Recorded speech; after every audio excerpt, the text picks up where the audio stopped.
Hey guys, how's it going? My name is Adam. Today I'm going to show you how to see Reels watch history on Facebook. So first of all, open up the Facebook and log in with your account, of course. And what you're going to do, you're going to just click on your menu at the lower right corner, click on the settings gear at the top right, and from there just scroll a little bit down until you find your activity. Just go ahead and click activity log, and basically you're going to see all the interactions across Facebook.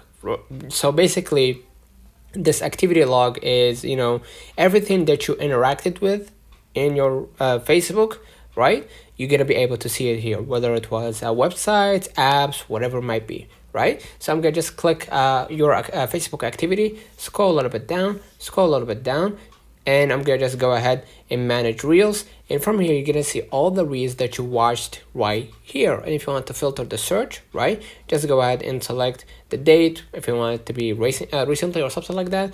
Or if you want to select the category, just go ahead and select the category. I'm gonna just see right here your Reels, audio you've saved, effects you've saved, and all that. You could just go ahead and click your Reels, right? Let me know in the comments if this video helped you. Don't forget to like and subscribe. Thank you for watching.